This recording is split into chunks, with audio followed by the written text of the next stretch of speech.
रेखा के पिता दिल्ली में किसी तरह अपने और अपने परिवार का पेट पाल रहे थे।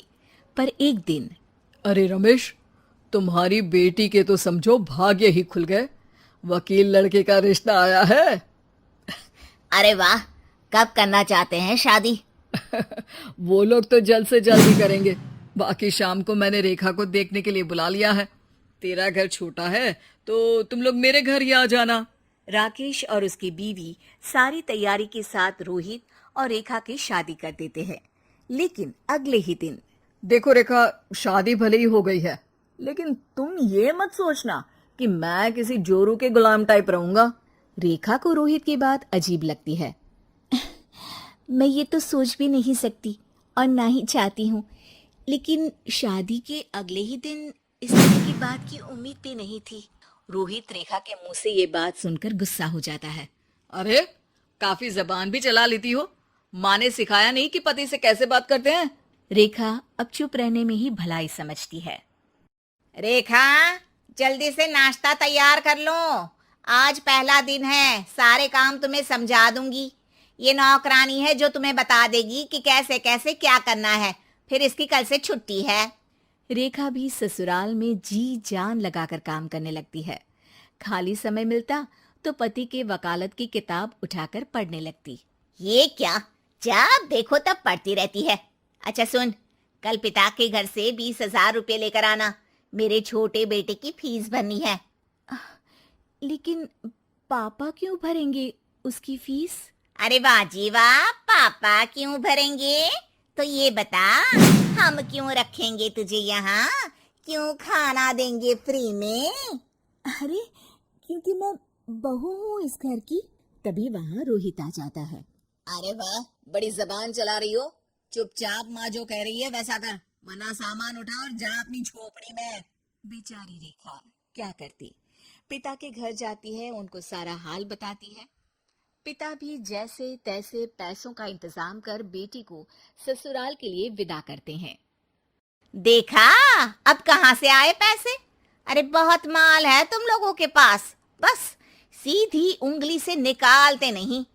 नहीं नहीं माँ, पापा ने अपनी मोटरसाइकिल बेचकर पैसों का इंतजाम किया है।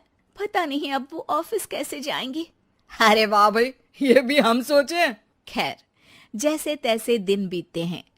रेखा जहाँ एक प्यारे से बेटे की माँ बनती है, तो वहीं उसका वकालत की किताब में ज्ञान और गहराता जाता है। हे भगवान, बुरे फंसे। ये केस तो लगता है कि मैं हार ही जाऊंगा। देखिए, मैंने आपकी इस केस की फाइल पढ़ी थी। इस केस को जीतना बहुत ही आसान है। वाह भाई वाह, यहाँ वकालत की डिग्री लेकर भी मैं समझ नहीं पा रहा हूँ, और तुमने रोटी बनाते बनाते ही केस समझ लिया। अरे जाओ जाओ, जाकर मुन्ने को संभालो। केस मैं संभालूंगा। ए लड़की सुन, जाकर अपने बाप के यहाँ से 3 लाख लेकर आ। पूरा घर फिर से बनाना है। छोटे की शादी करूंगी तो छोटी बहू को कहाँ रखूंगी? पूरा घर तो तूने घेर रखा है। ऐसा मत बोलिए माँ जी। पापा इतना पैसा कहाँ से लाएंगे? अब तो वो रिटायर भी हो गए हैं। हाँ, तभी तो बोल रही हूँ, रिटायरमेंट के पैसे तो मिले होंगे ना? लेकिन वो अगर आपको दे देंगे तो बुढ़ापा कैसे काटेंगे?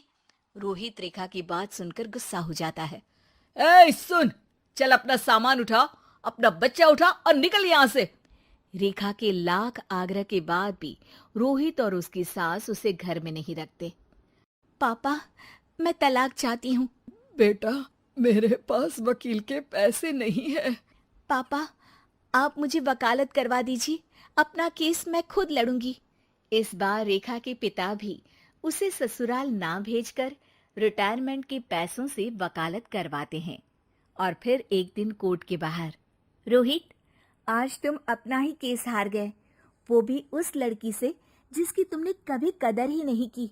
रेखा, मुझे माफ कर दो। मैं इतनी बड़ी अमाउंट कहाँ से लाऊंगा? मैं हर महीने पैसे नहीं दे सकता तुमको।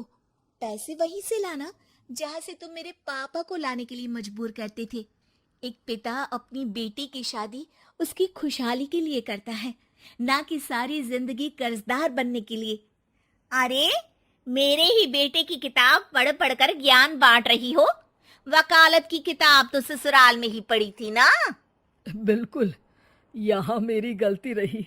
जिस पैसे से मैंने इसकी शादी की थी, मुझे वो पैसे पहले इसकी पढ़ाई में लगाना चाहिए था।